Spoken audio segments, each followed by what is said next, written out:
Muy buenas noches, siendo las 8 de la noche del 29 de octubre del 2020, vamos a empezar la grabación sobre el curso de evaluación tributaria contable.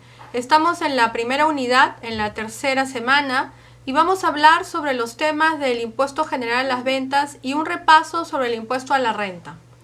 En la clase anterior tocamos el tema del impuesto a la renta de quinta categoría, ¿sí? Y este era el último impuesto, porque habíamos tocado la clase subanterior sobre la renta de primera, segunda, tercera y cuarta.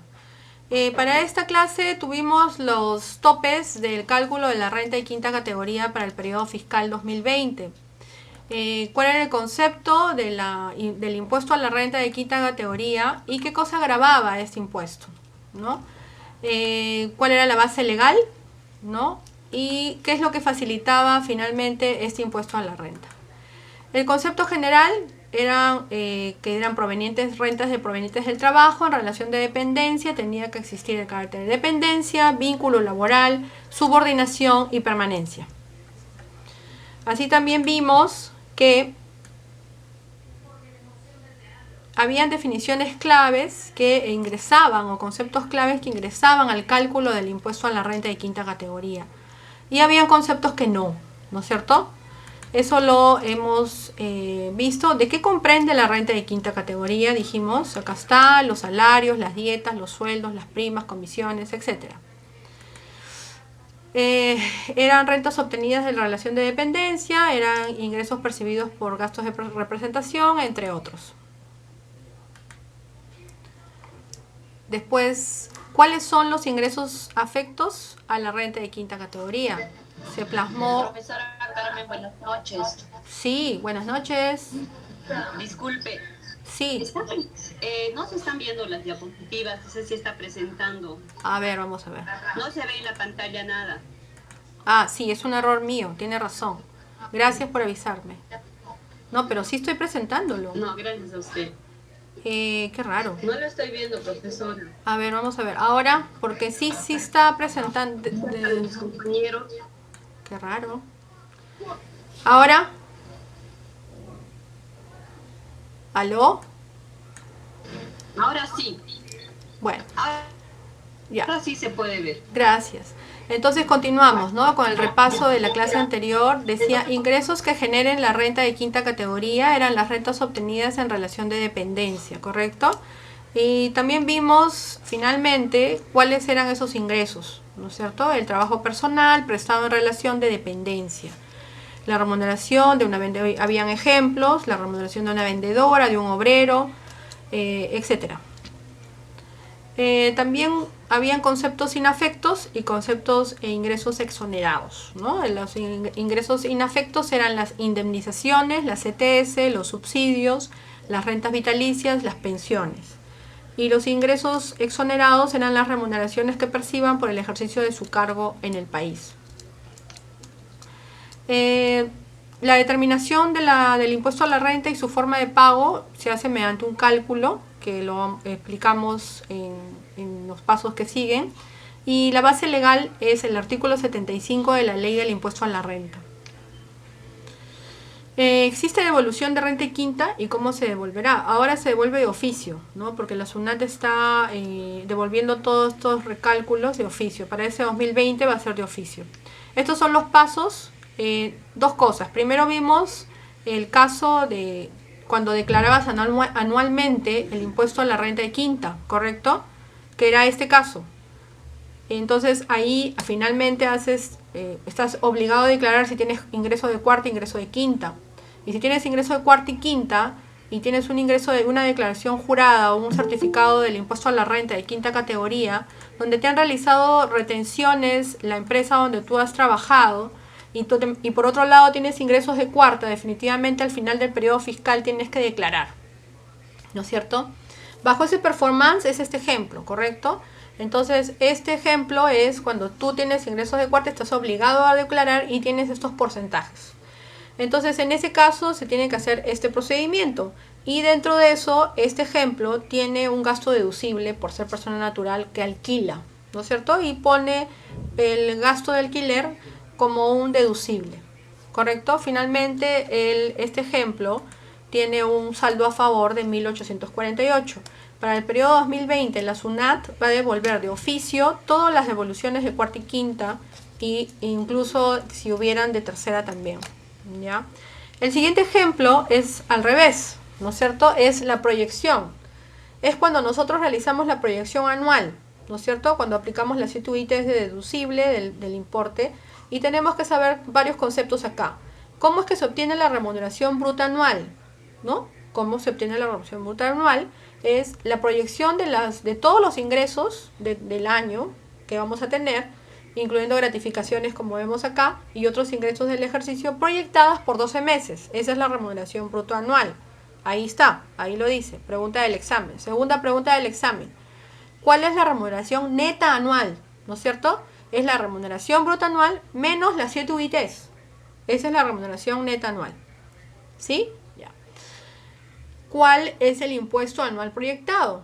El impuesto anual proyectado es después esa remuneración neta anual, se deducen las tasas de impuesto y sale el impuesto anual proyectado.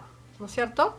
Para eso hicimos un ejemplo en una planilla, ¿no? Que lo vamos a ver, lo vimos, ¿no? Pero lo vamos a explicar el día de hoy, porque este es una parte muy importante para nosotros y puede venir en el examen. Después hablaron de la devolución de impuestos para renta de cuarta y quinta, que obviamente se deducen algunos conceptos como consumo de restaurantes, gastos de alquileres, pero eso es cuando se hace la declaración anual, ¿correcto? Listo. Después también tocamos cuáles no son rentas de quinta categoría para el trabajador, o cuáles sí, ¿no es cierto? Teníamos preguntas que siempre están ahí en el tintero, ¿no? Si tengo tardanzas y permisos justificados y no justificados que me descuentan, ¿sí? ¿Son o no son rentas de quinta? No son, ¿no? No deben tomarse en cuenta para el cálculo de la retención, porque esta debe hacerse sobre los importes que hubieran sido efectivamente recibidos por el trabajador. Otro ejemplo, otra pregunta. ¿El valor de la canasta navideña que da el empleador se considera como cálculo de renta de quinta? Sí, es un ingreso. Sí, cualquier pago que el trabajador reciba de su empleador con ocasión del servicio que presta constituye renta de quinta categoría. Incluso la canasta de Navidad, que tiene como origen y motivación la labor que el trabajador realiza a favor de la empresa. Tercer caso, percibo dos remuneraciones, ¿no? De dos empleadores. Ahí está, lo vimos, ¿no? En la clase anterior. Y entonces lo que tenemos que hacer es informar al empleador que yo tengo mayor importe para que este empleador sume las dos rentas y me descuente la proyección de todo, ¿no es cierto? Ya. Y otros casos como que los gastos por salud del trabajador asumidos por la empresa no se consideran renta para el trabajador siempre que los gastos realizados tampoco por la empresa sean con carácter general a favor de todos los trabajadores. Tampoco se consideran renta para el trabajador los gastos en el exterior asumidos por la empresa con atención especializada en salud y tampoco los que están en el trabajador en comisión. Finalmente, la empresa nos agasaja por el Día de la Madre, Día del Padre o Navidad. ¿Son rentas de quinta o no? La respuesta es no son rentas de quinta, ¿ya? Por último, tuvimos un certificado de remuneraciones, ¿no es cierto? Un certificado de remuneraciones es un certificado de retenciones sobre los cuales te narra toda la retención que te realiza el empleador sobre de la renta de quinta. En este caso, a esta persona le han retenido exactamente 915.72 soles, que le puede servir si es que él tuviera una renta de cuarta para el momento de hacer su declaración jurada, lo pone para poder unir ambas rentas, ¿no? Y declararlas ambas rentas. Seguidamente vimos que teníamos también el caso práctico, ¿no es cierto? En un Excel hicimos un caso práctico que fue un caso como este, ¿no? Les mostré el caso, en este caso es la planilla de Master Constructor. Estas eran las personas que estaban en este cálculo y nosotros teníamos que calcular esta planilla, ¿sí? En este caso, bueno, acá tenemos que calcular varias cosas, ¿no? Solo que, bueno, ojalá nos quede el tiempo para poder hacerlo. Pero en este caso puntual vamos a ver el tema de la planilla, ¿no? Entonces, como verán, acá es una planilla, en este caso es empleados todavía, no hay obreros. Y se calcula todos los correspondiente a sus descuentos y dentro de eso está la renta de quinta. Acá está, que es nuestro tema, ¿no? Del día de hoy. Y, bueno, vamos a ver cuánto gana las personas que están afectas, ¿no? Tenemos 1, 2, 3 personas, ¿no? Son 3 personas que están afectas a la renta de quinta. Y por favor atentos porque eso sí podría venir en el examen, ¿sí? A ver, tenemos al primer ejemplo. Es el señor Thomas Hunter. El señor Thomas Hunter gana la cantidad de 10.593. El señor tiene hijos y le corresponde la asignación familiar. ¿Está bien? 10.593. Correcto. Esos son sus ingresos de él, que va a percibir durante todo el periodo fiscal, en este caso 2020. ¿Sí? Muy bien. Entonces tenemos acá la proyección primero de ingresos brutos anuales, ¿no? Y proyectamos su proyección por 12, ¿no es cierto? Porque son 12 meses. Pero también tiene este señor 2 gratificaciones, que son esta por 2, ¿no es cierto? Según la norma del cálculo del impuesto a la renta, nosotros tenemos que agregar el porcentaje como ingreso del porcentaje del 9%, que corresponde al 9% de las gratificaciones, según la norma, ¿no? Acá está, ¿ya? Según la ley del impuesto a la renta, nosotros consideramos como ingresos, para el efecto de las gratificaciones, el 9% correspondiente a las gratificaciones de julio y diciembre. Eso se considera como un ingreso.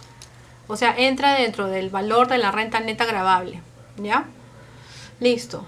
A todos esos importes, la suma de todo esto, se le va a descontar 7 unidades impositivas tributarias. Para este caso, este año es 4.300 por 7, estamos hablando de 30.100, ¿correcto? La suma de todo esto menos los 30.100 nos va a salir 120.108, que es la renta neta gravable del impuesto a la renta. Muy bien, o la remuneración neta también, ¿no? Anual. Sobre este importe vamos a aplicar las tasas. Como dice la norma, hasta 5 UITs es el 8%, 21.500. Y nosotros lo que tenemos que hacer es agarrar los 120.108 y ponerlo en la tabla. Primero descontando o aplicando los 21.500, ¿correcto? Después el exceso de los 120.000 menos los 21.500. Quedan 2 montos, ¿no es cierto? Que son 64.500 y hasta donde llegue el 17% sería 34.108.74, ¿no? Entonces, tenemos, a ver, primero, hasta 5 ITs, 21.500, 1.720. Hasta 14% hasta el límite de 86.000, ¿no? Este sería 64.500, sería el 14% y la diferencia sería 34.108, sería 17%. La suma de todo nos da 120.108. ¿Ya? Y la suma de todos los impuestos da 16.548.49. Esto 16.548 es entre 12, ¿no? Como vemos la fórmula, entre 12. Y esto es lo que se le descontaría a Tomás Hunter. Pasamos al siguiente caso. Pedro Pablo Canchay. ¿Ya? Pedro Pablo Canchay. Ahí está. Tenemos aquí el monto máximo y el monto mínimo es 64.500, ¿no? Ya.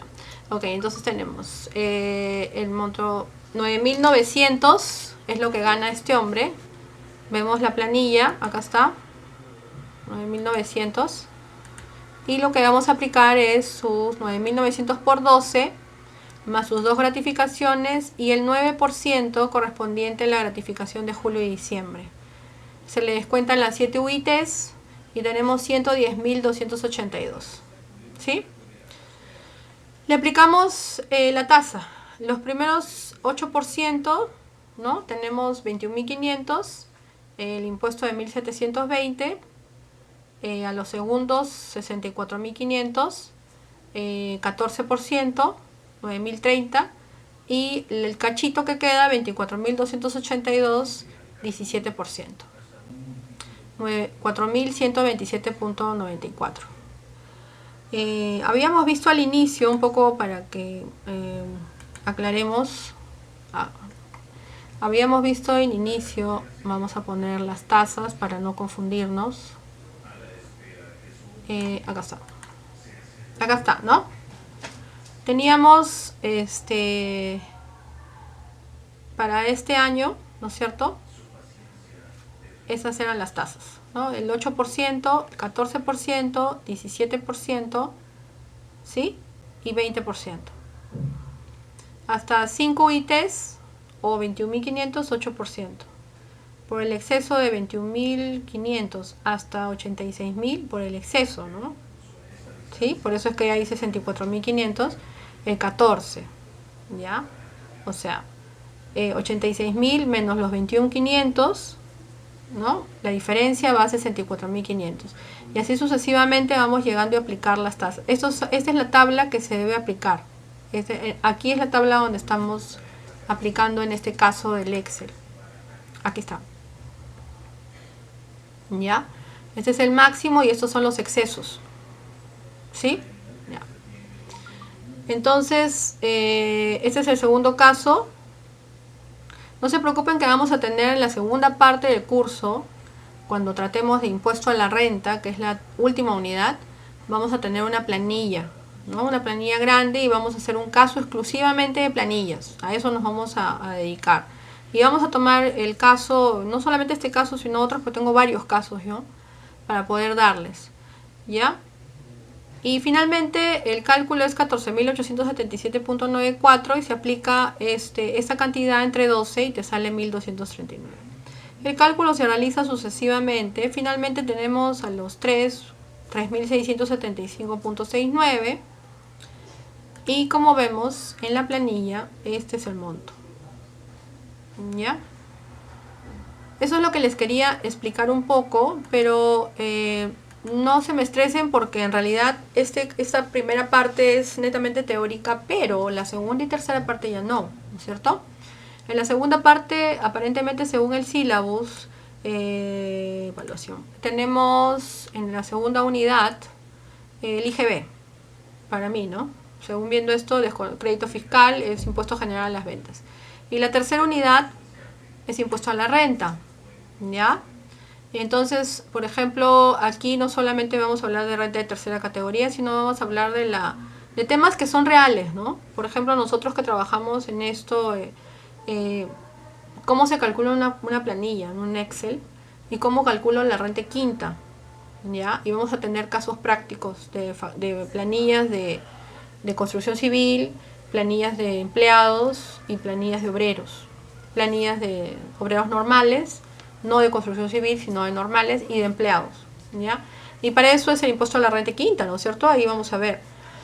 En esta tercera unidad también, como veo acá que hablan de gastos, audiciones, deducciones, podríamos ver algún caso de una declaración jurada del cálculo del impuesto a la renta de tercera categoría, ¿no? Y en realidad, por lo que estoy viendo, se centran en la tercera categoría. Y cuando me hablas de gastos me estás hablando de estado de ganancias y pérdidas, entonces me estás hablando de renta tercera también, pero para mí es la aplicación de lo que hemos hecho arriba, ¿no es cierto? Entonces vamos a hablar de todo lo que es renta acá, pero en casos prácticos. ¿Y cuál es lo más usual? ¿No? Lo más usual es la cuarta, en caso práctico, lo más usual es la quinta, las planillas, y lo más usual es la tercera categoría, ¿no? Que es no tanto lo usual, sino lo que vivimos, ¿no es cierto? Entonces ya en la tercera unidad vamos a aplicar acá planillas. Vamos a tener 3 tipos de planillas: obreros, empleados y construcción civil. Y vamos a tener casos prácticos ya en Excel, ¿ya? Y yo les voy a dejar las tareas de acuerdo a eso, ¿no? Entonces esas planillas sí las van a tener que resolver. Por ejemplo, en el cálculo de lo que es renta de tercera categoría, vamos a tener casos prácticos respecto a lo que es el cálculo de la renta de tercera, ¿no? Y en el caso de renta cuarta también, ¿no es cierto? Ya casos prácticos, pero ya in situ, ¿no? O sea, ya casos prácticos reales, ¿ya? Lo más laborioso de todo eso es la renta de quinta y la renta de tercera, ¿no? La renta quinta porque es planillas, y la renta tercera porque es todo un estudio secuencial de todo un periodo fiscal, ¿no es cierto? Pero obviamente mediante casos prácticos, videos, ¿no? Esa es la tercera parte del curso. La segunda parte del curso es básicamente el impuesto general a las ventas aplicadito y lo que tenga que ver con el crédito fiscal. Y lo que derive, ¿no? Reparos, infracciones, es lo que más o menos estoy logrando entender, ¿no? Acá está, determinación del impuesto general a las ventas, así de sencillo, ahí lo dice todo, ¿no? Y acá este es impuesto a la renta, ¿no? Lo que pasa es que mi enfoque es netamente contable, ¿no? Y por eso es que lo hacemos de esa manera. Listo, entonces no nos asustemos. ¿Qué cosa puede entrar en el examen de acuerdo a que va a entrar hasta hoy, ¿no es cierto? El concepto de renta quinta, ¿cuál es la base legal? La base legal de la ley del impuesto a la renta, que tiene que ver con la renta quinta, acá está. Obviamente cuál es la UIT, definitivamente cuál es el concepto de quinta, qué cosa interviene en el concepto de quinta. Acá las preguntas van a ser netamente de aquí, ¿no? Entonces estudien esto porque de aquí va a venir, ¿no? Por ejemplo, ingresos inafectos están aquí, ¿no? ¿Son ingresos inafectos las indemnizaciones, ETS, subsidios y renta vitalicia? Sí, ¿no? Es positivo esa respuesta. Y nada, por ahí viene la cosa, ¿ya? Eso es respecto a lo que es impuesto a la renta. Pero el día de hoy vamos a tener impuesto a la renta quinta. Vamos a tener ahora dos cosas, ¿no? Vamos a tener básicamente hablar sobre el impuesto general a las ventas en forma general, ¿no? Y vamos a hablar también sobre un caso en específico que es el impuesto general a las ventas, el IGB justo, ¿no? Yo les había prometido de que por cuestiones de apuro no dimos la base legal del impuesto a la renta. Está acá. La base legal del impuesto a la renta es la siguiente. Es el texto único ordenado de la ley del impuesto a la renta, es el decreto supremo 179-2004-NF, publicado el 8 de diciembre del 2004. ¿Ya? Esta es la base legal del impuesto a la renta, por si acaso. Ahí está el decreto supremo. Listo, ahora sin más preámbulo vamos a pasar a lo que tiene que ver con el impuesto general a las ventas.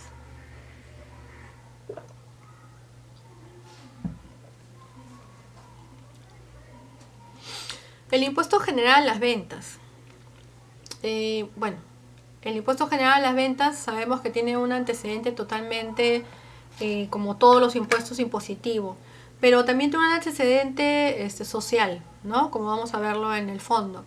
Esto nació básicamente para gravar todas las operaciones de intercambio en cuanto a ventas y compras, porque al final una venta es compra y una compra es venta, ¿no? Entonces, ahora se maneja con el Declara Fácil, ahora 621, el PDT 621, y la resolución de superintendencia es, por ejemplo, la 076-2020 del de SUNAT, que en plena pandemia se dio el Declara Fácil, el 8 de mayo del 2020. Así tan fácil como suena ahora, no fue, ¿no es cierto? Esto fue muy complicado en su momento cuando no existía la Superintendencia Nacional de Administración Tributaria, que lo hemos visto cuando se formó, que en realidad tiene sus 20 y tantos años, pero antiguamente esto no se manejaba de esta forma, ¿no? Se manejaba en una entidad o una oficina que se llamaba Contribuciones en el Ministerio de Economía y Finanzas, donde en muchos escritorios se manejaba toda la recaudación de los impuestos del país. Realmente era empírico, realmente era ocioso decir la cantidad de desorden que existía.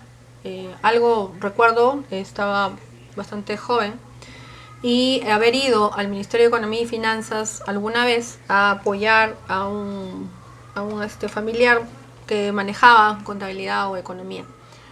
Y recuerdo haber visto una cantidad de desorden en los escritorios de estos funcionarios públicos que eran los supuestamente los recaudados, de que recaudaban los impuestos. Ahora entendía yo, después de muchos años, por qué es que esta atención social no se pudo dar en esos años, ¿no? Porque la cantidad de desorden que había, no solamente a nivel normativo, porque ni siquiera el Código Tributario existía. Acordémonos que el Código Tributario, como hemos visto nosotros en las clases anteriores, es prácticamente también nuevo, ¿no? Viene de 1999.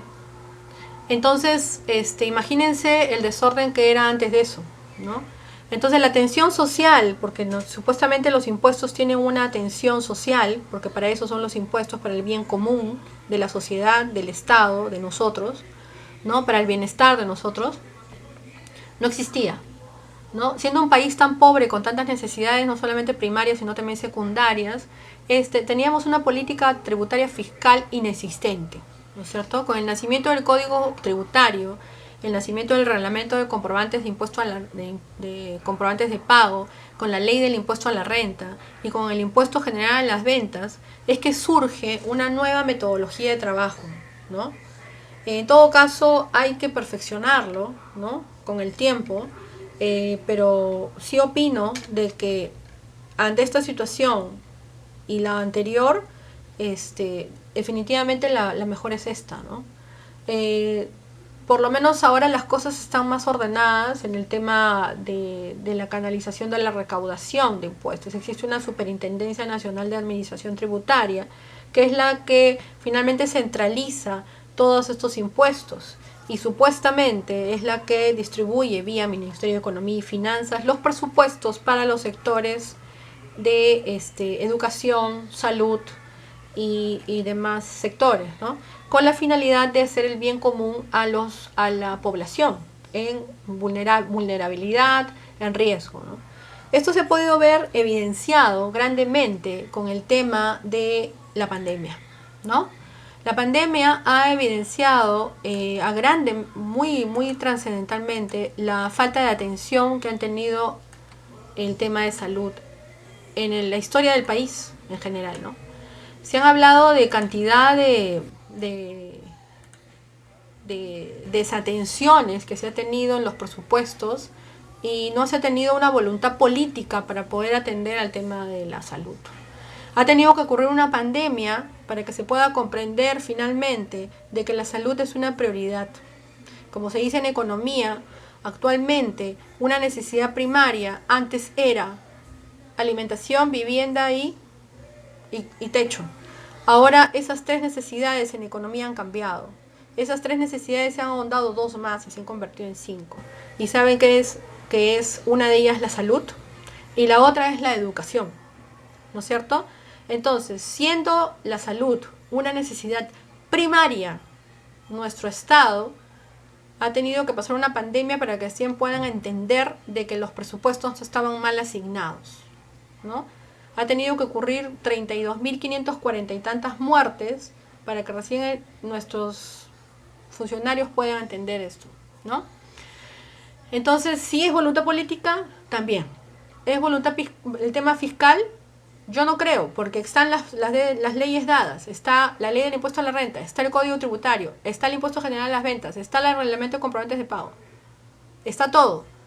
¿Qué es lo que nos faltaba? Voluntad, ¿no es cierto? Con esta pandemia se han corregido varias cosas en salud, sí, pero se tienen que tener ahora las herramientas políticas para que se puedan dar el caso, tanto a nivel legislativo como al Poder Ejecutivo, ¿no es cierto? El Poder Legislativo, que son las leyes, que es el Congreso, y el Poder Ejecutivo, que es, bueno, el presidente y todos sus ministerios, ¿no? Lamentablemente el Estado es tan grande que poder administrar todo eso conlleva bastantes esfuerzos, ¿no?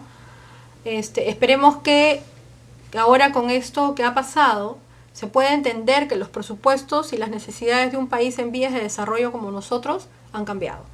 Si nosotros queremos tener un país que salga en vías de desarrollo, tenemos que apuntar a las poblaciones vulnerables, ir a las provincias y ver la cantidad de pobreza que existe no solamente allá, sino que también acá, ¿no? Entonces, bajo ese contexto, la salud y la educación son pilares para que un ser humano en nuestro país pueda salir de ese subdesarrollo. Mientras no exista eso en mente de los gobernantes, estas leyes que están escritas van a estar escritas de acá a 50 años y seguirán escritas y no se podrán aplicar. Al igual que la ley de presupuestos, que también está escrita, a la ley del Sistema Nacional de Contabilidad, ¿no? Al igual que la Contraloría y al igual que todos los organismos que están ahí. O sea, las leyes están dadas, lo que necesitas son voluntades, ¿no? Bueno, habiendo dicho esto, vamos a pasar de lleno a la base legal que tiene que ver con el impuesto general a las ventas. Esta es la base legal. Es el Decreto Supremo 055-99, publicado el 15 de abril de 1999, ¿no es cierto? Después de esto, se viene aplicando el tema del impuesto general a las ventas. Primero estuvo en 19% y de ahí ahora se ha quedado en 18%. ¿Qué cosa es lo que está involucrado en este impuesto general a las ventas? Primero vamos a ver de dónde nace esto, ¿no? Esto nace con una cadena de producción y comercialización. Como les decía yo, lo que es compra es venta y lo que es venta es compra. En algún momento del estado de esta cadena de producción y comercialización. Como vemos acá, los bienes son importados y producidos. Se emite, se dan a un mayorista. Este mayorista lo emite a un minorista y el minorista lo envía al consumidor final. Pero en ese intercambio, como ustedes ven, ¿no es cierto? En algún momento una compra es una venta y una venta es una compra, ¿no? Porque puede ser de que un minorista puede comprarle directamente al importador. Puede haber eso. Ahora es un mercado libre, estamos en un mercado totalmente abierto, ¿ya? Entonces, o el mismo minorista le vende el mayorista al minorista y el minorista le vuelve a comprar, o el mayorista le compra al minorista. Y esa venta se vuelve en una compra. Pero sea como sea el tema, este intercambio que vemos acá,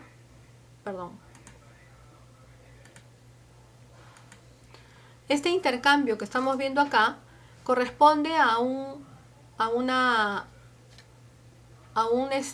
estatus, ¿no? En este caso, grabar el concepto del intercambio de bienes por el dinero. Este ejercicio es el que grava el impuesto general a las ventas. Acá está. ¿Cuál es el sujeto del impuesto? ¿Cuáles son los sujetos del impuesto? Los sujetos del impuesto son el contribuyente y el que emite, ¿no es cierto?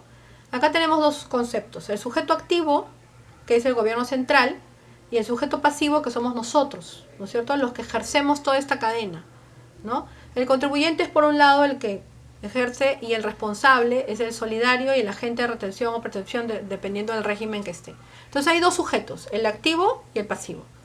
El sujeto activo es el gobierno central y el sujeto pasivo somos nosotros. Pero ¿cuál es la tasa? Es el 18%, que involucra el 16% de la tasa del impuesto y el 2% de la tasa de promoción municipal. Finalmente viene a ser el 18%. ¿Cuáles son las operaciones gravadas con el impuesto general a las ventas? ¿No? Aquí está. Hay operaciones internas y operaciones externas, ¿no es cierto? Acá tenemos, por ejemplo, la prestación y utilización de servicios, contratos de construcción, primera venta de inmuebles y las operaciones externas, ¿no? O sea, las que vendemos fuera del país, que también están gravadas con el impuesto general a las ventas. El ámbito de aplicación del impuesto son las ventas en el país de bienes muebles, la prestación o utilización de servicios en el país, la importación de bienes, son externas, la primera venta de inmuebles que realizan los constructores y los contratos de construcción. ¿Cuáles son los conceptos no gravados? Siempre que no realicen actividad empresarial, está la transferencia de bienes usados.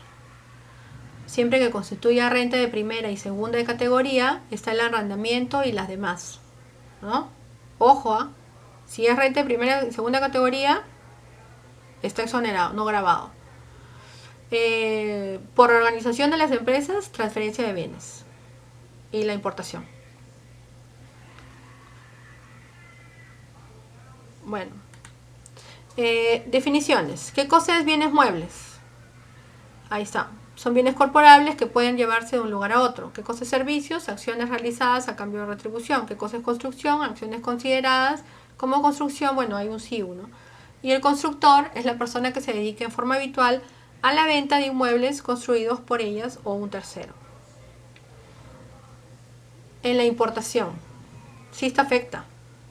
Los bienes donados a entidades religiosas, los bienes de uso personal o de consumo, financiación de... Claro, cuando yo hablaba de importación, es que hay importaciones que sí, importaciones que no. Acá están las importaciones que están exoneradas, ¿no es cierto?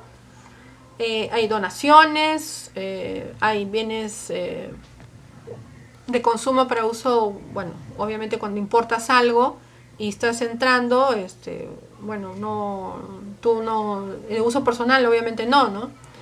Donaciones del exterior, importación de medicamentos para la fabricación nacional, o sea, los insumos, y los juegos de azar y apuestas, tampoco, ¿no?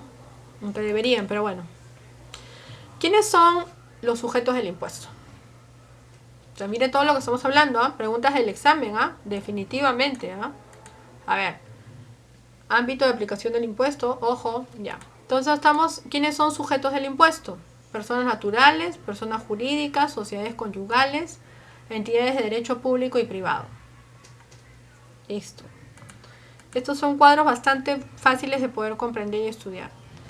También las comunidades de bienes, los consorcios, los joint venture y otras formas que llevan contabilidades independientes de acuerdo con las normas que señala el reglamento. Claro, ellos también son partícipes de esto, ¿no? También son sujetos del IGB. Acá está.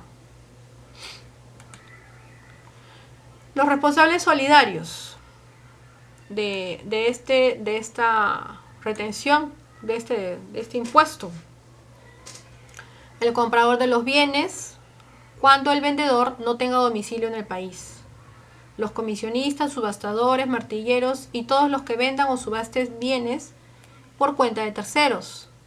Las personas naturales o jurídicas, entidades públicas o privadas designadas como agentes de retención o percepción del impuesto. Claro, hay regímenes, ¿no? Ahora vamos a verlo. En el caso de coaseguros, la empresa que la coaseguradora designe. El fiduciario, en caso del fideicomiso de titulación por las operaciones que el patrimonio de fideicomitido realice. ¿Cuál es la base imponible? La base imponible es el valor de venta en la venta de bienes. El total de retribución en la prestación de servicios. El valor de la construcción en contratos de construcción.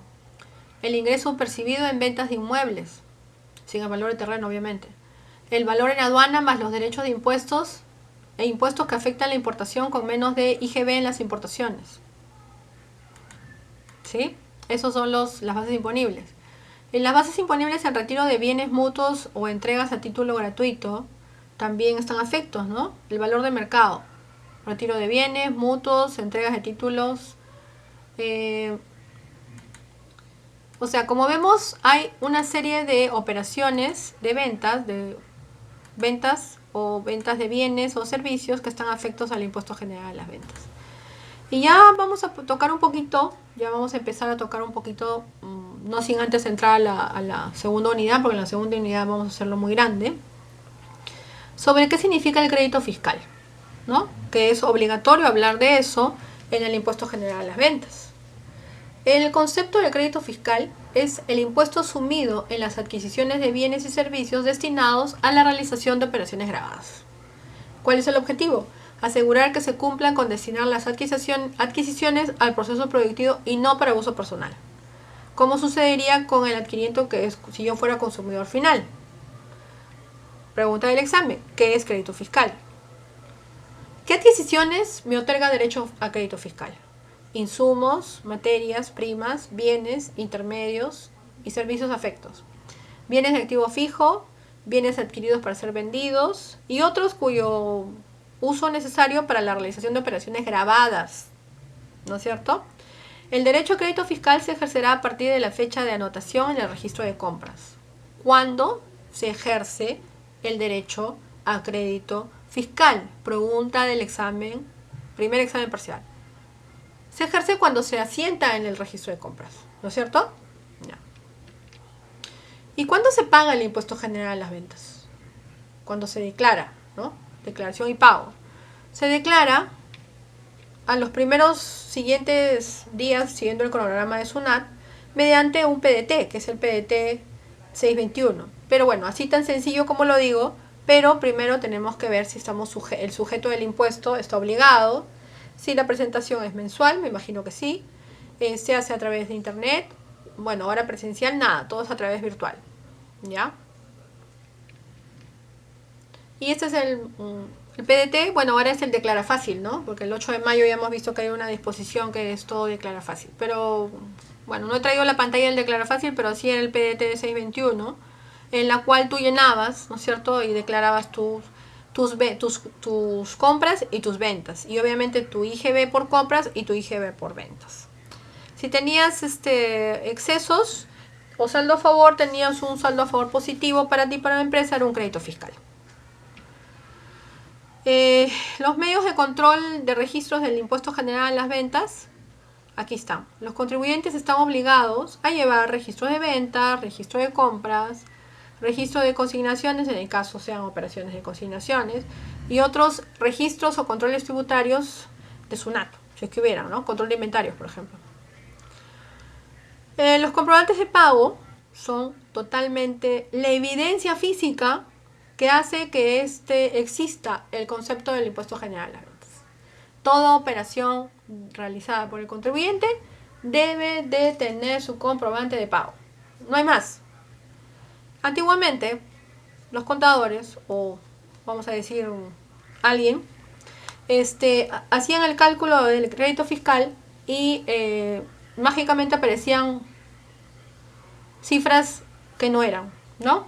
Entonces, a raíz de eso, ya vamos a ver cuando tratemos el crédito fiscal, ha habido toda una política de intervención en la cual se ha sincerado todo eso y se han intervenido, y me parece que de manera justa y correcta, a todas esas empresas, ¿no? El comprobante de pago es la herramienta, la evidencia física en la cual nosotros los contadores debemos de tener y confiar para sustentar nuestro crédito fiscal, ¿no es cierto?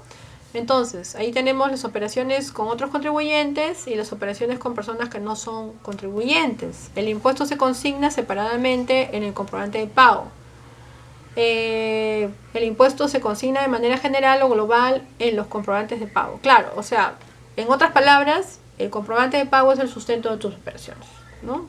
En contabilidad es así. Listo. Habiendo hablado sobre el impuesto general a las ventas, tenemos que hablar también, obviamente, del impuesto selectivo al consumo, porque están ligados, ¿no es cierto?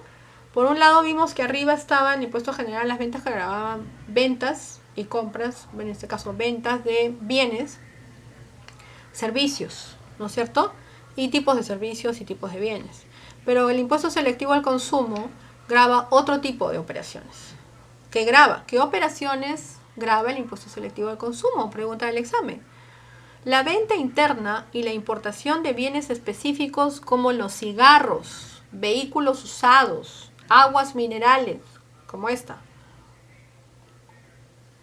licores, cervezas, otra vez cigarros, gasolina y querosene.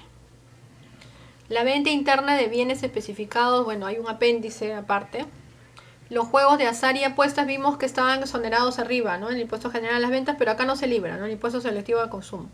Conjuntamente con los eventos hípicos. ¿Ya? Entonces, ¿qué operaciones grava el impuesto selectivo al consumo? Por ejemplo, los eventos hípicos, ¿quién los grava? ¿El IGB o el impuesto selectivo al consumo? Así de sencillo, ¿no?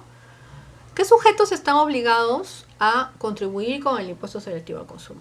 Los productores, sean vinculados o no por las ventas internas del país. Las personas que importen bienes gravados por el impuesto selectivo al consumo. Los importadores, sean vinculados o no con las ventas en el territorio nacional. ¿En qué momento se origina la obligación tributaria del impuesto selectivo al consumo? ¿En qué momento? La obligación tributaria del impuesto selectivo al consumo se origina en las mismas condiciones del IGB. Entonces, cuando se registra o cuando se entrega el bien, lo que ocurre primero, ¿no? Cuando se obtiene el comprobante de pago o cuando se entrega el bien. Excepto en caso de los juegos de azar y apuestas, la obligación tributaria se origina en el momento de percibir el ingreso. Sujetos del impuesto, productores, empresas vinculadas a las ventas realizadas en el país, las personas que importen los bienes gravados, los importadores a las empresas vinculadas, las entidades organizadoras y titulares de autorizaciones de juegos de azar y apuestas. Listo. Para efectos de la aplicación del impuesto, se entiende por productor A, la persona que actúe en la última fase del proceso, destinado a conferir los bienes. B, empresas vinculadas económicamente cuando una empresa posea más del 30% del capital de otra empresa. Bueno, esos son conceptos que uno debe tener, ¿no? Para poder tener en consideración el impuesto selectivo al consumo. Los sistemas de aplicación son esos tres. Tenemos al valor, comprendidos, bueno, hay un literal, que son los carros, acá como vemos bebidas alcohólicas. Específico están los cigarros, y al valor, según el precio, los licores, ¿no? Pero lo importante, como hemos visto acá arriba, es... A ver. No, perdón. ¿Qué involucra, ¿no? El impuesto selectivo al consumo? Acá está. La venta de cigarros, vehículos, juegos de azar y eventos hípicos, ¿no? Listo. Bueno, y acá te explica el sistema al valor. En este caso, el primero, al valor. Acá está. Venta de bienes, importación, juegos de azar y apuestas. ¿Ya? Después tenemos aplicación de al valor también. O sea, cómo lo aplican. Hay un caso acá. Por ejemplo, el transporte público, pickups, chasis, bueno, aguas y bebidas rehidratantes 17%, vinos y licores 20%, tractores y otros chasis 30%, cigarros puros, tabacos 50%, los juegos de azar, loterías, bingos, rifas 10% y eventos hípicos 2%. Esos son porcentajes que pagan estos negocios, ¿no? El sistema específico de monto fijo es lo que tiene que ver con gasolina. Acá están lo que pagan, ¿no? Para que lo tengan en cuenta. Y según precio de venta al público, estos productos también están involucrados, ¿no? Todo lo que son gasolina, entre otros. Bueno, ese es un apéndice donde están las tasas que se pagan. Son altas, ¿no? Como vemos. Listo, y ahora vamos a pasar a la parte de regímenes, ¿no? Hay tres tipos de regímenes en este aspecto del impuesto general a las ventas. Estos regímenes se hicieron con una intención, ¿no es cierto? Se llamaban las detracciones tributarias, percepciones y retenciones. La idea de estas dinámicas nuevas es de que el impuesto general a las ventas no se distraiga, ¿no es cierto? Y se dedique solamente a lo que es impuesto general a las ventas. Aquí vamos a ver qué son las detracciones, qué son las percepciones y qué son las retenciones. ¿Qué es el sistema de detracciones? Acá está. ¿Qué es el sistema de detracciones? Es un mecanismo administrativo que coadyuva con la recaudación de determinados tributos y consiste básicamente en la detracción, o sea, el descuento, que efectúa el comprador o usuario de un bien, ¿ya? O servicio afecto al sistema. Estos porcentajes se depositan en el Banco de la Nación, en una cuenta corriente a nombre del vendedor o prestador de servicio. Las detracciones, el sistema de detracción, conocido como comúnmente spot, ¿no? Es un mecanismo administrativo que ayuda a la recaudación de determinados tributos, en este caso el impuesto general a las ventas, básicamente, ¿no?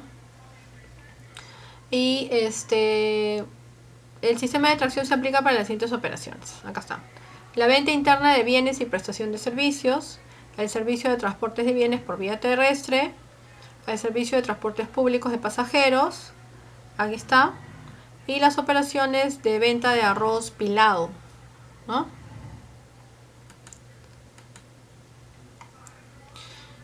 Acá está, utiliza las detracciones para el pago de tus deudas tributarias. ¿Qué es la detracción? Bueno, acá ya tenemos cuál es el sistema, qué consiste, y se puede utilizar para pagar tus... Claro, si está la plata en el Banco de la Nación, puedes utilizar incluso, ¿no? Para pagar tu... ¿Cómo se debe emitir el comprobante de pago por una operación sujeta a este régimen? El spot le llaman. Las operaciones comprobantes de pago que se emitan por las operaciones sujetas a spot no podrán incluirse incluir operaciones distintas a estas. Adicionalmente, los comprobantes deberán consignarse como operación sujeta al sistema de pago de obligaciones tributarias, operación sujeta al spot. Claro, al momento que declaras, ¿no? En el declara fácil. Bueno, pero llegar a eso también, bueno, hay empresas que lo hacen, ¿no? Solo en el caso de ventas de recursos hidrobiológicos, el proveedor adicionalmente deberá consignar el nombre y matrícula de la embarcación. Bueno, eso se trata de pesqueras, ¿no? Bueno, lo importante acá es saber qué significa el sistema de detracciones, qué es y qué involucra, ¿no? Esto es lo importante. Listo. Habiendo dicho eso, vamos a pasar a las operaciones sujetas al sistema.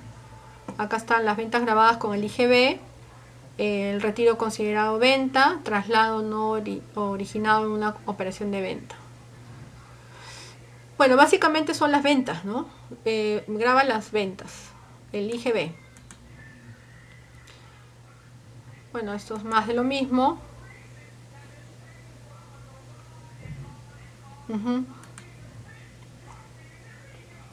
Hay operaciones exceptuadas, también para que lo puedan leer en todo caso. Y acá hay bienes sujetos al sistema, son los bienes que están sujetos al spot. Como ven, son recursos pesqueros, leche, madera, paprika, minerales metálicos no auríferos, harina, polvo, peles de pescado, caña de azúcar, arena, piedra. O sea, hay algunos conceptos, ¿no?, que están sujetos a estas detracciones. ¿Ya?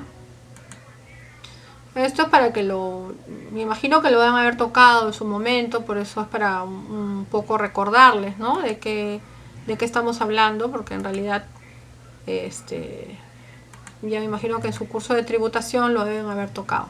Así que es para recordarles y lo puedan leer en todo caso.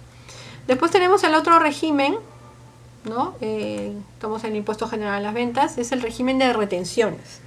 Habíamos dicho al inicio, o sea, en parte de la exposición, de que el efecto del impuesto general a las ventas había creado en la SUNAT 3 regímenes, que es la detracción, la retención y la percepción, con la finalidad de que realmente este IGB sea orientado a lo que es el impuesto general a las ventas. Vamos a pasar entonces a ver cuál es el concepto del régimen de retenciones. Aquí está. Es un descuento del monto a pagar que es entregado por el agente de retención del fisco, ¿no? Aquí está, efectúa el sistema, obligado a efectuar la medida, si te nombran agente de retención, ¿no? La tasa de retención es del 6% hasta febrero del 2014 y desde el 1 de marzo a la fecha es 3%. Sin embargo, bueno, después se modificó con una resolución que a partir de febrero del 2014 se bajaba a 3%. Y es aplicable a aquellas operaciones cuyo nacimiento de la obligación tributaria del impuesto general a las ventas se genere a partir de dicha fecha. Este es un descuento del monto que es el régimen de retenciones, es un descuento del monto a pagar que es entregado por el agente de retención. Sujeto a la medida, el proveedor. ¿Ya? La alícuota del precio de venta, incluido el IGB, 3%. La oportunidad es con el pago de la compra. Y el comprobante sustentatorio es un comprobante de retención, es un documento, ¿no? Ya. Bueno, algunas definiciones que debemos tener en cuenta para poder entender esta parte. ¿Qué es un agente de retención? Un agente de retención es un comprador de bienes designado por la SUNAT. Ya, o sea, a ver, vamos a parar acá. La SUNAT hace una evaluación de todos los proveedores, en todo caso, porque los que proveen, los que producen, ¿no? Ellos son los que alimentan o atienden a todo el mercado, ¿correcto? Entonces, estos proveedores son sujetos a una evaluación durante muchos años que ha habido, donde finalmente la SUNAT nombra una lista de agentes, los nombra agentes de retención. Este proveedor que está sujeto de bienes se nombra finalmente agente de retención y ellos son los que realizan esta retención, ¿ya? Entonces tenemos que tener claro qué es un agente de retención, finalmente qué es un proveedor y finalmente qué es un precio de venta, ¿no? Suma que incluye el valor de venta y los tributos que graban la operación, en este caso el impuesto general a las ventas. Pero ¿qué es el régimen de retención del impuesto general a las ventas? Aquí está, pregunta del examen. Es un sistema por el cual los sujetos designados por la SUNAT, o sea, la SUNAT es una lista, ¿no es cierto? Y te incluye ahí como agente retenedor o no. ¿De qué depende? Bueno, de trayectoria, de producto, de movimiento, de muchos factores. Agente retenedor deberá retener parte del IGB que le es trasladado por alguno de sus proveedores para su posterior entrega al fisco, según la fecha de vencimiento de sus obligaciones tributarias que les corresponden. O sea, si yo voy y compro a alguien, él me retiene. Si es agente retenedor, ¿no es cierto? Él me tiene que retener ese 3%. ¿Y me va a pagar eso? No, me va a pagar, va a pagar la diferencia. Me da un certificado de retención, ¿no es cierto? Los proveedores podrán deducir los montos que les hubieran retenido contra su IGB que les corresponda pagar. Claro. Al momento que hago la liquidación, utilizo esos certificados de retención como parte de pago del impuesto general a las ventas, porque eso también ha sido retenido, ¿no es cierto? Eso también es parte de ese 3% corresponde a mi IGB, ¿ya? O sea, a mi crédito fiscal por la compra, ¿no? El régimen de retenciones, como regla general, se debe efectuar la retención por toda la operación afecta. O sea, no por una partecita, ¿no? Sino por toda la operación. O sea, tenemos, no sé, pues somos agentes retenedores, trabajamos en contabilidad y el contador te dice, no, retiene una parte. No, se retiene todo, por toda la operación. O sea, si vale 100.000 soles, no vas a retener por una partecita, tienes que retener por toda la operación. Si eres agente retenedor, ¿no es cierto? Y tienes que retener ese 3%. Y esas operaciones exoneradas, no hay retención, salvo renuncia a la exoneración. Hay operaciones exoneradas. ¿Ya? ¿Qué es el régimen de retenciones del IGB? En resumen está acá. Es un cruce de retenciones informadas entre agentes versus retenciones declaradas, ¿no? Ahí está, no sé si lo llegan a ver, pero tenemos el agente también declara, ¿no es cierto?, esto, y el 621, el PDT 621 con el PDT 626 lo hacen hablar, ¿no es cierto?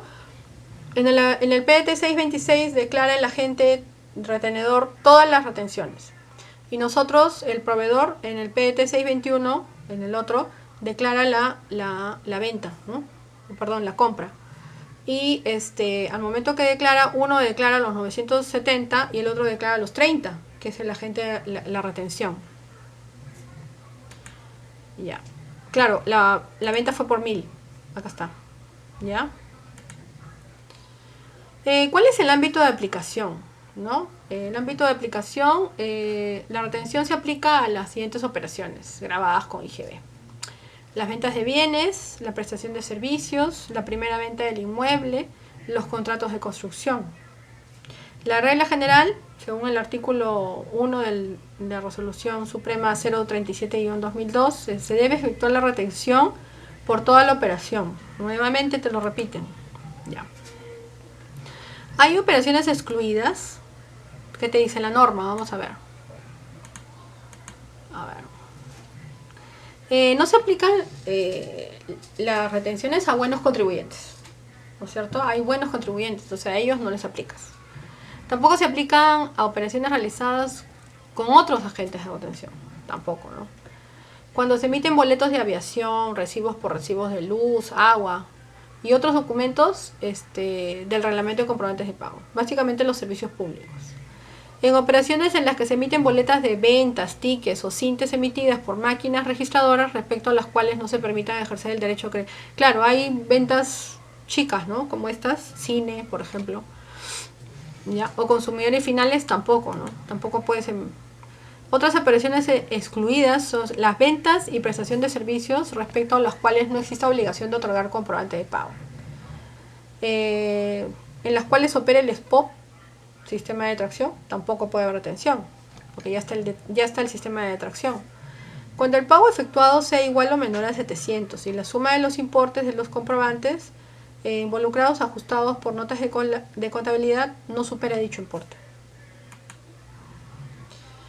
Y seguimos con las operaciones excluidas. En las operaciones sustentadas con liquidaciones de compras y pólizas de adjudicación. Esas son compras, ¿no? Nota. La calidad del buen contribuyente o agente de retención referidos en los 2 primeros párrafos se verifica al momento de realizar el pago. O sea, en conclusión te dicen, hay operaciones que no están grabadas y operaciones que sí, ¿no?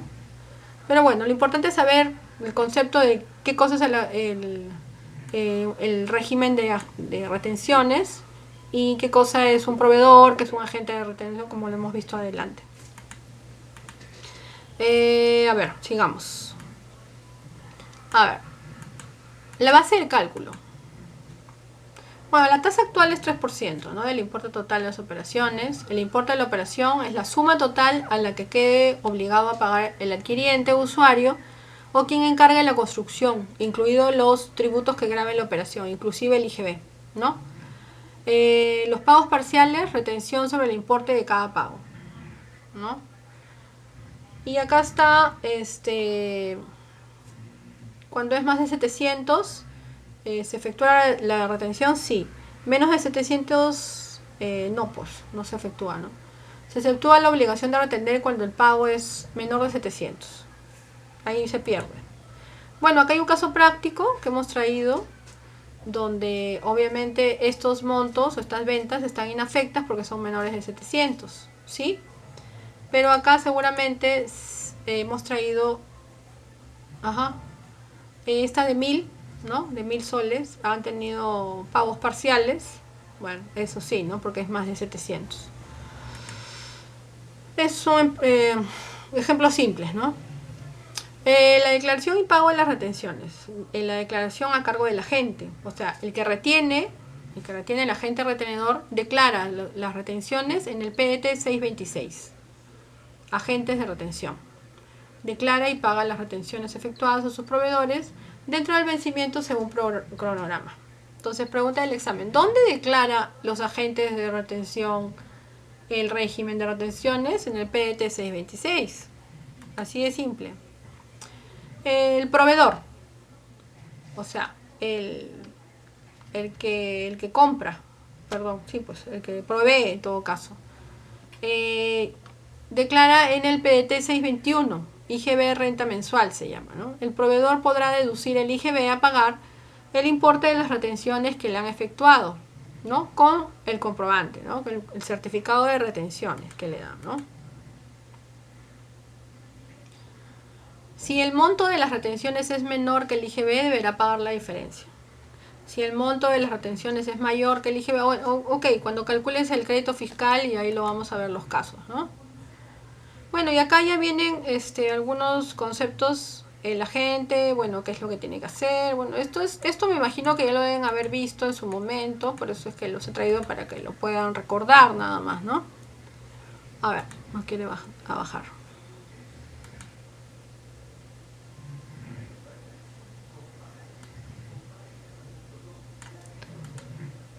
A ver, ya. Bueno, ¿cuáles son los requisitos para la devolución del saldo de retención no aplicado?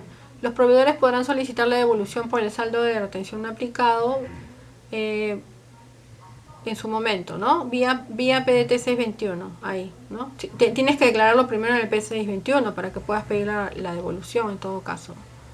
Y acá son los requisitos para poder pedir la devolución. ¿Ya? Listo. Las notas de débito y las notas de crédito, que son los ajustes a los comprobantes emitidos, ¿no?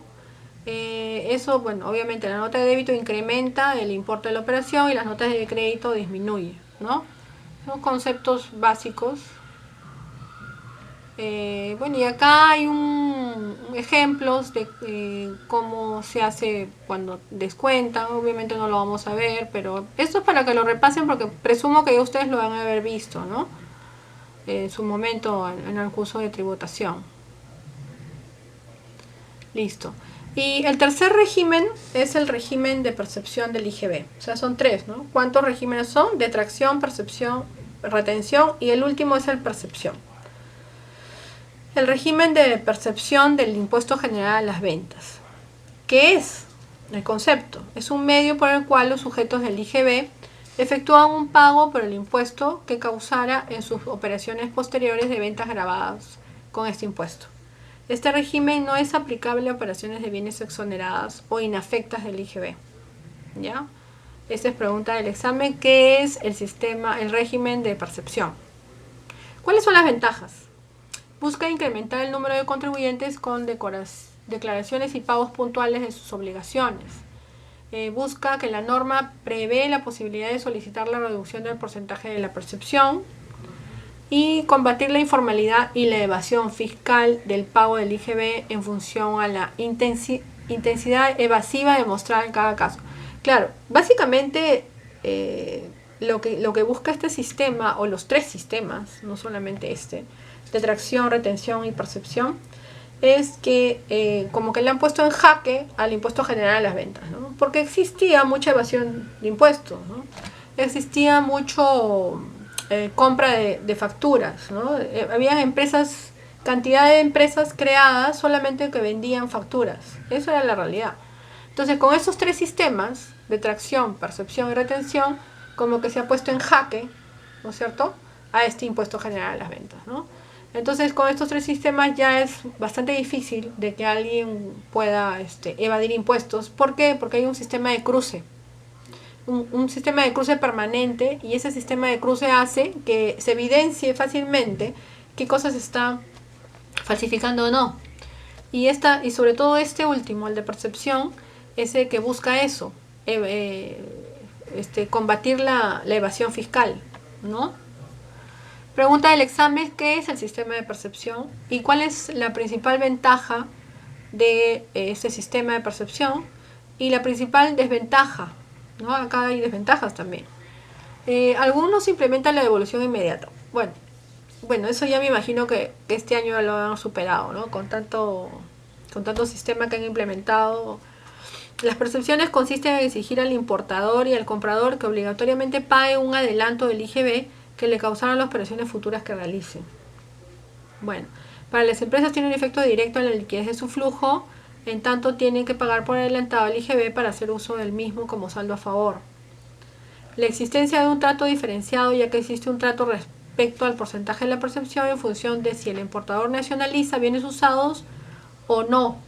SUNAT se justifica y manifiesta que debe el grado de incumplimiento tributario según mayor riesgo de evasión. Claro, el principal problema en los tres sistemas, y sobre todo en este último, es el riesgo de evasión de impuestos, o sea, el riesgo de evasión fiscal. Ese es el problema, que en el tema del impuesto general a las ventas había muchísima evasión fiscal. ¿Y producto de qué? Producto de la creación de miles de empresas que se detectaron después de hacer las auditorías tributarias, ¿no? Y era evidente, o sea, tú ibas acá a Zángaro y comprabas facturas, y esas facturas eran inexistentes, o sea, eso nunca pasó. Y con eso se inflaba el crédito fiscal, que lo vamos a ver en su momento, ¿no? Varios casos que vamos a poner. Y entonces vamos a ver en el impuesto general a las ventas cómo se hace una factura o un crédito fiscal con percepción, con retención, con detracción, y cómo se trata y cómo se declara en el PDT, por ejemplo, ¿no? Y se va a poder evidenciar cómo es que ahora sí se combate el tema de la evasión fiscal bajo ese contexto, ¿no? Entonces, esto tiene ciertas desventajas porque prácticamente la percepción es un tema futuro que estás pidiéndole tú a los importadores, ¿no es cierto?, de productos usados y qué sé yo, pero era justo y necesario, ¿no? Ahora, tiene que haber ajustes, ¿no? Tiene que haber ajustes porque sí no se está dando un trato igual, ¿no? El agente de percepción se encuentra en el padrón de agentes de percepción. Solo ellos podrán efectuar la percepción y poseen ciertas obligaciones. Obviamente tiene que imprimir un comprobante de percepción, tiene que diferenciar los sujetos y operaciones, tiene que estar asentado en el PDT, etcétera, declararlo, ¿no? Este agente de percepción está a cargo de los agentes de la percepción, tomar en cuenta 3 normas que regulan este régimen de percepción. Son 3. El régimen de percepción del IGB es aplicable ¿a qué? A la adquisición de combustibles. Ahí está la tasa, 1%. La importación de bienes, tasa de percepción, 10, 5 y 3.5. La venta de bienes, tasa de percepción, 2 y 0.5. ¿Ya? Cuando es primera vez, ¿no es cierto? Es 3.5 y cuando vuelves a importar creo que ya se incrementa, ¿no? El 5 y después el 10. En la importación de bienes te hablan, ¿no? Te dicen, si la importación estuviese exonerada o inafecta, no estará, obviamente, pues, ¿no? ¿Qué importaciones involucra? Importación temporal, equipaje, homenaje de casa, no están exoneradas, ¿no? Se excluyen, dice, ¿no? O sea, hay productos agrarios, ganaderos, acá hay toda una lista, ¿no? Y en la venta interna se presume que los clientes que compren bienes a los agentes de percepción son contribuyentes del IGB. Entonces, esto me imagino que ya lo van a haber visto en su momento y lo vamos a aplicar en casos prácticos cuando veamos en la segunda unidad el tratamiento que tiene que ver con el impuesto general a las ventas, ¿no? Ahí vamos a ver cómo es que las operaciones se realizan en esos tres regímenes. Lo importante es saber qué significa el régimen de detracción, de percepción y retención. ¿Y qué cosa involucra? Por ejemplo, ¿qué cosa es lo que involucra el régimen de percepción? ¿Qué grava el régimen de retención? ¿Qué es un agente retenedor? ¿Qué es un agente de percepción? ¿Cuáles son las tasas? ¿No? Cosas puntuales, no todo, ¿no? Pero hay que leerlo, ¿no? De aquí va a venir el examen, ¿no? O sea, ojalá que se lo lean y puedan sacarlo. Después tenemos sujetos de percepción. Bueno, se acepta, la SUNAT te declara, ¿no? Mediante una resolución, agente de percepción. Tienes que abrir una subcuenta en tu contabilidad también y deducir del IGB percibido en tu PDT, ¿no? Bueno, las operaciones excluidas de la percepción son las ventas realizadas con clientes que tengan la condición de consumidores finales, básicamente.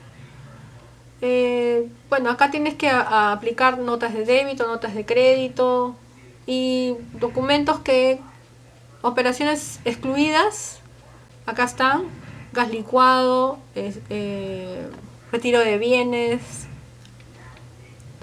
Y finalmente, si es consumidor final, obviamente está exonerada de la percepción. Listo. Ahora vamos a ver la otra parte la segunda parte del impuesto general a las ventas. Este tema es el IGB justo, ¿no? El IGB justo que fue creado, y lo vamos a ver ahora, con la intención de poder incentivar a los emprendedores, ¿no? Poder incentivar a los emprendedores con la finalidad de que ellos aporten, ¿no? Aporten y declaren. O sea, todos estos regímenes, más el IGB justo, es la tendencia del Estado, no de sino a la anterior, de poder incentivar a la pequeña y mediana empresa, perdón, a la pequeña y microempresa, a que se formalicen, ¿no es cierto?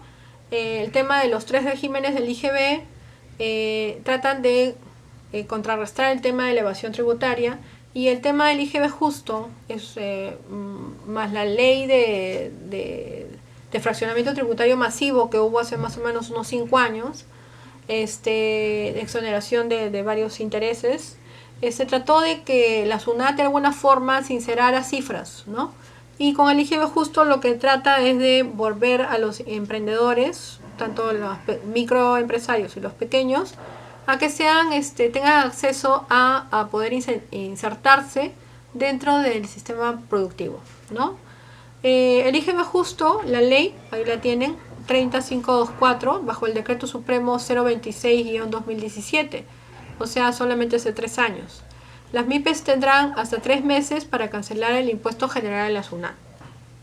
Bajo ese contexto, ¿qué cosa es el IGB justo? Es un beneficio tributario que permite a las micro y pequeñas empresas con ventas anuales hasta 1.700 UITs por prorrogar el pago del IGB de un periodo tributario hasta por 3 meses, bajo las características y condiciones que a continuación presentamos.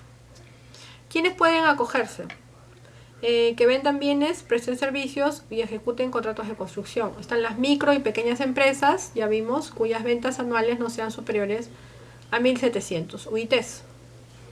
De ahí tenemos, el objeto de esta ley es establecer la prórroga del pago del IGB que corresponda a la micro y pequeña empresa. Ahí está, ese es el objetivo. Ya sabemos cuál es el concepto. Bueno, acá tenemos más información para que lo puedan ver. ¿Cómo se realiza el cálculo de las ventas? Simplemente se toman los ingresos netos obtenidos en el mes considerados para el pago a cuenta del impuesto a la renta. Y, a ver, precisemos que para efectos del cálculo debe tomarse el monto.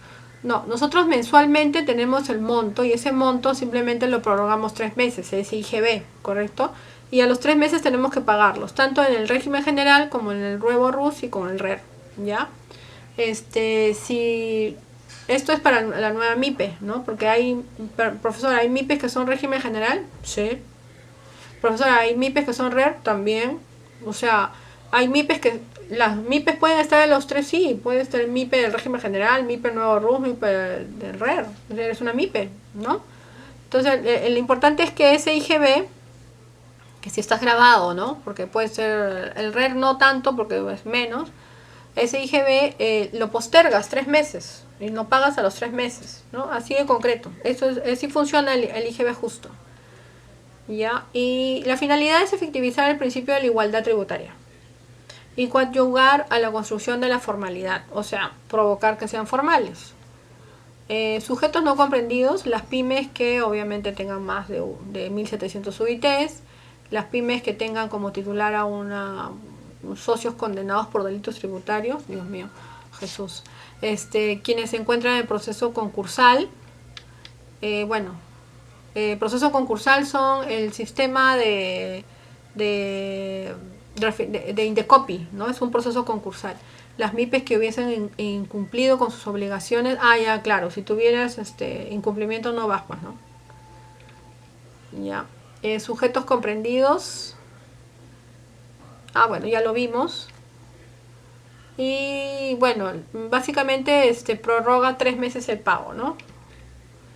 No se pueden acoger a la prórroga del IGB.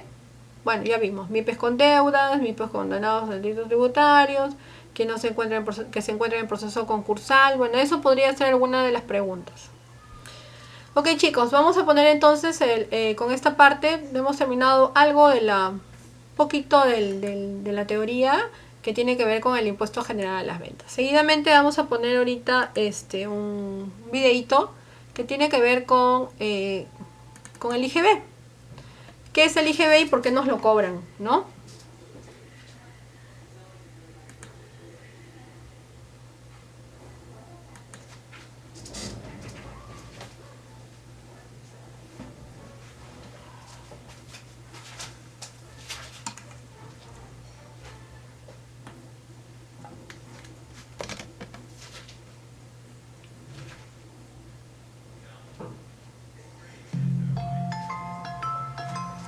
Hola, seguramente te diste cuenta que al realizar una compra de un producto, había un sector en el comprobante de pago donde mencionaba la palabra IGB. ¿Qué es el IGB? ¿Para qué sirve? ¿Por qué nos cobran a los consumidores? Entérate de todo esto en este video.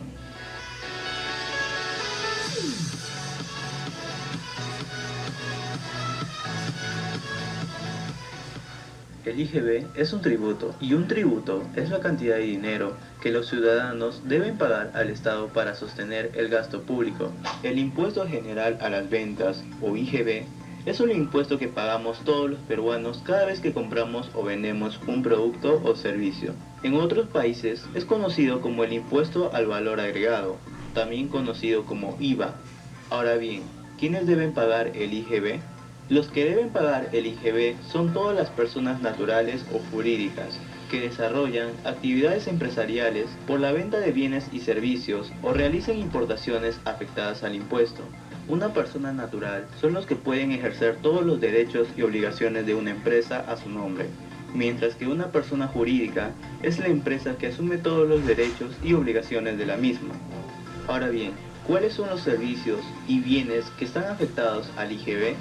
Los servicios y bienes que están afectados al IGB son la venta en el Perú de bienes muebles, la prestación o utilización de servicios en el Perú, los contratos de construcción, la primera venta de inmuebles que realizan los constructores de los mismos, y por último tenemos la importación de bienes. Al igual que existen bienes y servicios que están afectos al IGB, también hay productos o servicios que no pagan IGB. ¿Y cuáles son estos?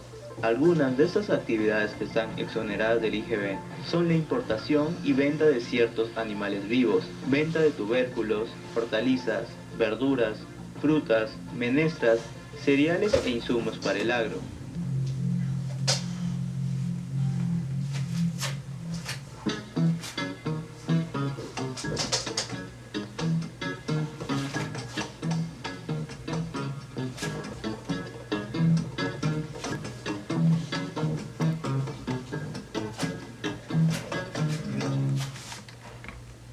En el Perú, la tasa del IGB es la del 18%, tasa impositiva mayor que la de México por 2 puntos y menor que la de Chile por 1 punto. Asimismo, la empresa está obligada a declarar y pagar mensualmente el IGB de la forma como indica la SUNAT. El especialista agrega que la SUNAT tiene diversos mecanismos para verificar el pago de los impuestos bajo su administración, tales como los cruces de información, entre otros. En ese sentido, es recomendable que los empresarios mantengan ordenados sus libros contables y declaraciones juradas, así como planificar financieramente las operaciones futuras. Cuando hablamos del IGB, también debemos hablar del crédito fiscal del IGB. El crédito fiscal del IGB es la compensación por el IGB que paga tu empresa en sus compras frente al que compra la empresa en sus ventas. El crédito fiscal es el monto que restamos al pago del IGB por los productos o insumos que adquirimos. Por ejemplo, un comercio compra una maleta y lo paga 125 nuevos soles, de los cuales 22.50 soles corresponde al IGB, que sería el 18% de los 125 soles. Al día siguiente, el comerciante vende la maleta a 250 soles, de los cuales 45 correspondientes al IGB. A la hora de rendir tributo ante la SUNAT, el comerciante no pagará los 45 soles, solo abonará con nuevos soles al IGB por la transacción, ya que los 20.50 soles restantes los pudo deducir con un crédito fiscal por su compra original.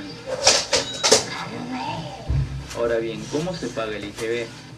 La empresa deberá presentar una declaración jurada sobre las operaciones grabadas y exoneradas realizadas en el periodo tributario del mes del calendario anterior, en el cual dejará la constancia del IGB mensual, el crédito fiscal y, de ser necesario, el impuesto retenido o recibido. Igualmente, se determinará y pagarán el impuesto resultante o, si corresponde, determinarán el saldo del crédito fiscal que haya excedido al impuesto del respectivo periodo. Si eres un exportador, estás obligado a presentar la declaración jurada en la que consignarán los montos que consten en los comprobantes de pago por exportaciones, aun cuando no se haya realizado los embarques respectivos. Todos los ciudadanos del Perú estamos obligados a pagar al menos estas dos contribuciones, que sería el IGB y otra que también sería el impuesto a la renta. Pero esto lo hablaremos en otro video, ya que sería un tema también bastante amplio. Y muy bien chicos, espero que les haya gustado este video. De ser así, por favor, deja tu pulgar arriba. La pregunta de esta semana es de que al momento... Ok, bueno, entonces vamos a ver el resumen finalmente de lo que hemos tratado el día de hoy. Tenemos entonces definido nuestra base legal del impuesto general a las ventas desde un inicio.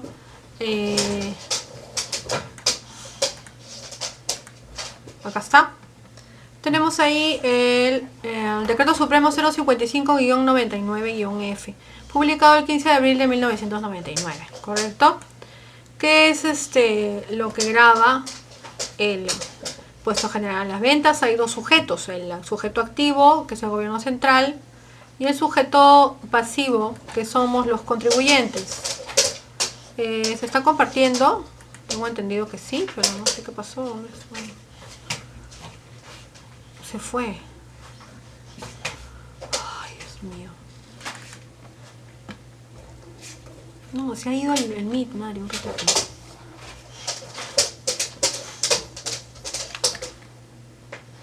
Esto me ha fastidiado, pues se aplica, he agarrado la... estoy hablando como un idiota y no... Y he apretado el Meet, o sea, he dado el... ¿Skip? Sí, eso es lo que he hecho. Por la culpa de esto. ¿Ves cómo fastidia?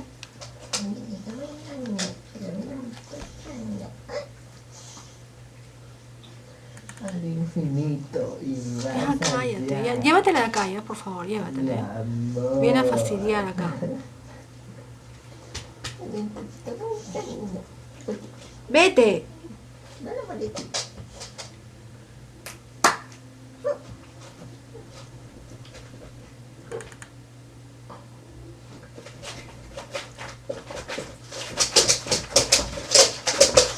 Mario, en serio estoy fastidiada. ¿Quieres llevártela que por la culpa de ella me ha hecho salir, me ha distraído? Sí, ella tiene la culpa. Me viene a fastidiar acá.